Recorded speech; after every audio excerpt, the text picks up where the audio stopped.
Magandang umaga, Pilipinas. Narito ang latest sa lagay po ng ating panahon. Buong Luzon ay affected po ngayon ng northeast monsoon at amihan at ito po ay nagdudulot ng mga pag-ulan sa ilang bahagi ng Luzon area at of course yung malamig na panahon ay ramdam po sa malaking bahagi ng ating landmass.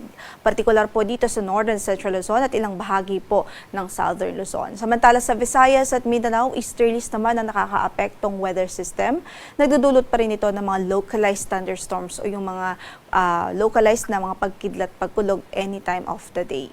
Sa ngayon, wala po tayong minomonitor na LPA o kaya naman ay bagyo sa loob ng ating area of responsibility. At least in the next 2 to 3 days, wala rin po tayong inaasahan. Pero patuloy tayong magtatabay sa magiging updates ng pag-asa sakali po magkaroon ng significant changes.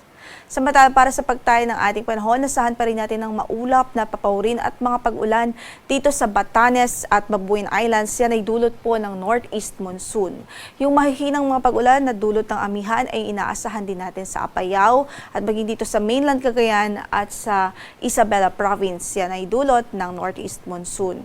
Sa natitirang bahagi pa po ng Northern Luzon, dito sa Ilocos Region, sa natitirang bahagi ng Cordillera Administrative Region, dito sa Central Luzon, sa Metro Manila, maging dito sa Calabarzon at sa Kabikulan, nasahan natin ang isolated o pulupulong mahihinang mga pag-ulan dahil po sa amihan. So affected po malaking bahagi ng Luzon area. Liban na lamang po dito sa Mimaropa Region kung saan ay posible pa rin yung mga thunderstorm activities.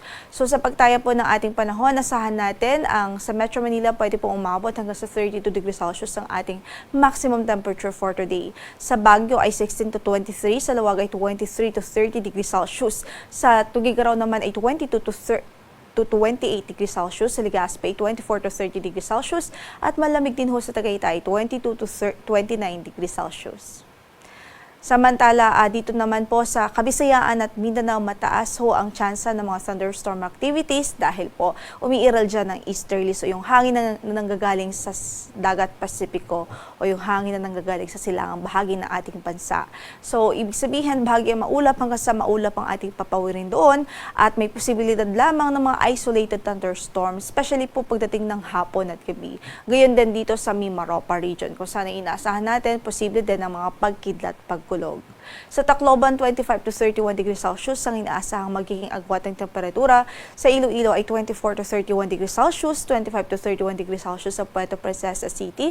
Sa Kalayaan Islands ay 25 to 30 degrees Celsius. Sa Cagayan de Oro ay 25 to 31 degrees Celsius. Sa Davao ay 24 to 32 degrees Celsius. Habang sa Zamboanga ay 24 to 31 degrees Celsius naman ang inaasahang magiging agwat ng temperatura. Sa Cebu ay 26 to 31 degrees Celsius naman po.